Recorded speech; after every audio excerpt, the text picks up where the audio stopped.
Hello friends, എല്ലാവർക്കും മഹാലക്ഷ്മി സീരിയലിൻ്റെ ഇനി വരാനിരിക്കുന്ന എപ്പിസോഡിൻ്റെ റിവ്യൂയിലേക്ക് സ്വാഗതം. അങ്ങനെ ഇപ്പോൾ ഉണ്ണിയാണ് അന്നത്തെ അപകടത്തിൻ്റെ നഷ്ടപരിഹാരം വേണമെന്ന് പറഞ്ഞ് വാശിയിൽ നിൽക്കുന്നത്. കണ്ണനാണെങ്കിൽ പ്രതാപനും വാമനും കേസ് പറഞ്ഞ് അവർക്ക് തൂക്കുകയർ വാങ്ങിക്കൊടുക്കണം എന്ന് തന്നെയാണ് ഉറച്ച തീരുമാനം എടുത്തിട്ടുള്ളത്. അച്ഛൻ പോയി ഇനി ആ ഒരു വിടവ് നികത്താനായിട്ട് പണം കിട്ടിയതുകൊണ്ട് അത് പരിഹരിക്കാനായിട്ട് കഴിയില്ല. എന്തായാലും കരുണ വീണ്ടും ഉണ്ണിയുടെ മുന്നിൽ ഈ ഒരു ആവശ്യവുമായിട്ട് എത്തുന്നുണ്ട്. ഉണ്ണിയേട്ടന് കിട്ടാൻ പോകുന്ന നഷ്ടപരിഹാരം വേണ്ടെന്ന് വെക്കണം.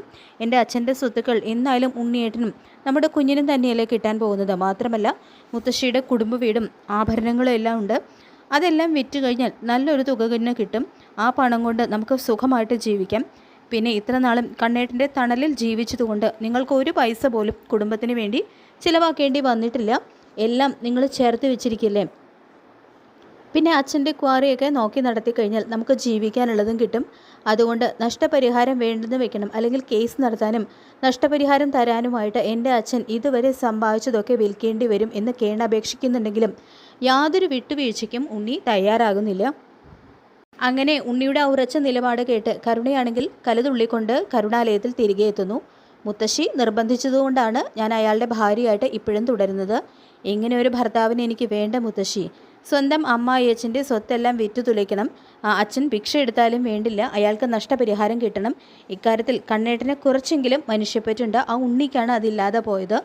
ഒരു കണക്കിന് മാർക്കോ അയാളുടെ കാല് തല്ലിയൊടിച്ചത് നന്നായി എന്നാണ് എനിക്ക് തോന്നുന്നത് എന്നെല്ലാം ദേഷ്യത്തോടെ കരുണ പറയുന്നുണ്ട്. ഞാൻ അയാളുടെ കാല് പിടിച്ചു മുത്തശ്ശി, നഷ്ടപരിഹാരം വേണ്ടെന്ന് വെക്കണമെന്ന്. അയാൾക്ക് അതൊന്നും വിഷയമല്ല. എല്ലാം കൂടി ബാങ്കിൽ കൂട്ടി വയ്ക്കാനായിരിക്കും അയാളുടെ മനസ്സിൽ. അതുകൊണ്ട് ഞാനൊരു തീരുമാനം എടുത്തു മുത്തശ്ശി. മുത്തശ്ശിയുടെ കുടുംബ വീടും സ്വർണവും എല്ലാം നമുക്ക് വിൽക്കാം. അങ്ങനെ അധികം സ്വത്തുക്കളൊന്നും ഇല്ലെന്ന് കണ്ടാൽ പിന്നെ കോടതി വലിയ തുകയൊന്നും അച്ഛനോട് കോമ്പൻസേഷൻ കൊടുക്കാനായിട്ട് ആവശ്യപ്പെടില്ല എന്നെല്ലാം കരുണ പറയുമ്പോൾ തന്നെ പ്രതാപനും മുത്തശ്ശിയും പരസ്പരം നോക്കി ഞെട്ടുന്നുണ്ട്. അപ്പോൾ ഇത് ശ്രദ്ധിക്കുന്ന കരുണയാണെങ്കിൽ ഇത് കേട്ടിട്ടും നിങ്ങൾ രണ്ടുപേർക്കും എന്താ ഒരു സന്തോഷമില്ലാത്തതെന്ന് ചോദിക്കുമ്പോൾ അത് പിന്നെ മോളോട് പറയാതെ മോളുടെ മുത്തശ്ശി ഒരബദ്ധം കാണിച്ചു. അമ്മയുടെ വീടും പറമ്പും സ്വർണ്ണവും എല്ലാം ഉണ്ണിക്ക് കൊടുത്തു. അവൻ നിന്നെ വീണ്ടും സ്വീകരിക്കാൻ വേണ്ടിയിട്ടാണ് അമ്മ അങ്ങനെ ചെയ്തത് എന്ന് പ്രതാപൻ പറയുന്നത് കേട്ട് സ്തബ്ധയായിട്ട് നിന്ന് പോവാണ് കേട്ടോ കരുണ.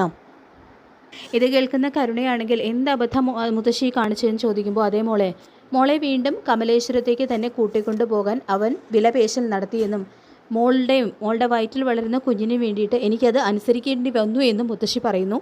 എന്ത് മണ്ടത്തിന് മുത്തശ്ശി കാണിച്ചു എന്ന് കരുണ വീണ്ടും പറയുമ്പോൾ അത് പിന്നെ എനിക്കും മനസ്സിലായത് അവൻ നഷ്ടപരിഹാരം വേണമെന്ന് പറഞ്ഞ് നിർബന്ധം പിടിച്ചതുകൊണ്ടാണ്.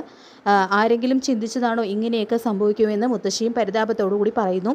ഇതിലും ഭേദം അയാളുമായിട്ടുള്ള ബന്ധം പിരിഞ്ഞ് ഞാൻ ഇവിടെ തന്നെ വന്ന് നിൽക്കുന്നതായിരുന്നു. വെറുതെയല്ല ഇടയ്ക്കിടയ്ക്ക് അയാൾ എന്നോട് നിനക്ക് ബന്ധം പിരിഞ്ഞ് പോയിക്കൂടെ എന്ന് ചോദിക്കുന്നത്. ഏതായാലും മുത്തശ്ശി ഇത് ചെയ്യുന്നതിന് മുൻപ് അച്ഛനോടെങ്കിലും ഒരു വാക്ക് ചോദിക്കാമായിരുന്നില്ലേ എന്ന് കരുണ പറയുന്നു. ഇനി അതൊന്നും പറഞ്ഞിട്ട് കാര്യമില്ല മോളെ. ഇനി അവൻ്റെ കൂടെ എങ്ങനെയെങ്കിലും പിടിച്ചു നിൽക്കണം, അതുമാത്രമേ രക്ഷയുള്ളൂ എന്ന് മുത്തശ്ശിയും പറയുന്നു. ഇതിപ്പോൾ അയാൾക്കല്ല വേറെ വല്ലവർക്കും എഴുതി കൊടുത്തിരുന്നെങ്കിൽ ഒരു പേടിയുടെയും ആവശ്യം വരില്ലായിരുന്നു. ഇനിയെല്ലാം കൈവശപ്പെടുത്തിയ അയാൾ എന്നെയും കുഞ്ഞിനെയും ഇറക്കി വിടില്ലെന്ന് ആര് കണ്ടു? കണ്ണേട്ടനെ പോലെയല്ല പണത്തിനെ മാത്രം സ്നേഹിക്കുന്ന ഒരു ദുഷ്ടനാണ് അയാൾ എന്നും കരുണ ദേഷ്യത്തോടുകൂടി പറയുന്നുണ്ട്. അയാളുടെ കയ്യിൽ നിന്നും എല്ലാം നമുക്ക് തന്നെ തിരിച്ചു പിടിക്കണം മുത്തശ്ശി. അതിനു വേണ്ടിയിട്ട് എന്തും ചെയ്യാനും ഞാൻ തയ്യാറാണെന്ന് പറയുന്നുണ്ട് കരുണ. അങ്ങനെ കരുണ ചിലതെല്ലാം മനസ്സിൽ തീരുമാനിച്ചുറപ്പിച്ചുകൊണ്ടാണ് കമലേശ്വരത്ത് തിരികെ ചെല്ലുന്നത്. അതായത് ഉണ്ണി എന്ന് പറയുന്ന ഭർത്താവ് ജീവിച്ചിരിക്കുന്നത് കൊണ്ട് തനിക്കോ തൻ്റെ കുഞ്ഞിനോ യാതൊരു പ്രയോജനവും ഇല്ല. മാത്രമല്ല ഇപ്പോൾ മുത്തശ്ശിയുടെ സ്വത്തും ആഭരണങ്ങളും എല്ലാം അയാളുടെ പേരിൽ അയാളുടെ കൈവശം ആയി കഴിഞ്ഞു. നഷ്ടപരിഹാരം വേണം എന്ന് പറഞ്ഞുകൊണ്ട് വാശിയിൽ നിൽക്കുന്നതും അയാളാണ്. അതുകൊണ്ട് തന്നെ തൻ്റെ ഏറ്റവും വലിയ ശത്രു എന്ന് പറയുന്നത് ഇപ്പോൾ ഉണ്ണി എന്ന തൻ്റെ സ്വന്തം ഭർത്താവാണ്. അയാൾ കാരണമാണ് ജീവിതം തന്നെ വട്ടപൂജയായി മാറിയത്. സ്വന്തമായിട്ട് അധ്വാനിച്ച് ഭാര്യയെയും കുഞ്ഞിനെയും നോക്കണം എന്നുള്ളൊരു ചിന്ത പോലും അയാൾക്കില്ല. ഭാര്യയുടെ വീട്ടുകാരുടെ സ്വത്തുക്കൾ എങ്ങനെയെങ്കിലും കൈക്കലാക്കണം എന്നുള്ളത് മാത്രമാണ് അയാളുടെ ചിന്ത. അതുകൊണ്ട് തന്നെ ഇതിനൊരു പരിഹാരമായിട്ട് ഒരു കാര്യം മാത്രമേ കരുണയുടെ മുന്നിൽ തെളിയുന്നുള്ളൂ. അതായത് ഉണ്ണിയെ വകവരുത്തുക എന്നുള്ളത് മാത്രമാണ് കരുണ ചിന്തിക്കുന്നത്. അങ്ങനെ അയാളുടെ ശല്യം ഇല്ലാതായി കഴിഞ്ഞാൽ മുത്തശ്ശി അയാൾക്ക് എഴുതി കൊടുത്ത വീടും പറമ്പും അതുപോലെ തന്നെ സ്വർണവും എല്ലാം തൻ്റെ കയ്യിലേക്ക് തന്നെ വന്നു ചേരും. അച്ഛന് നഷ്ടപരിഹാരവും കൊടുക്കേണ്ടി വരില്ല. മാത്രമല്ല അയാളുടെ ബാങ്ക് ബാലൻസും എല്ലാം തനിക്ക് കിട്ടും. അങ്ങനെ എല്ലാം കൂടി കൂട്ടി വായിക്കുമ്പോൾ അത് തന്നെയാണ് ഏറ്റവും നല്ല പോംവഴി എന്ന് തന്നെ കരുണ തിരിച്ചറിയുന്നു. അങ്ങനെ തൻ്റെ ജീവിതത്തിൽ ഇപ്പോൾ വിലങ്ങുതടിയായി മാറിയിരിക്കുന്ന ഉണ്ണിയെ വക വരുത്താൻ തന്നെയാണ് കേട്ടോ അവസാനം കരുണ തീരുമാനിക്കുന്നത്.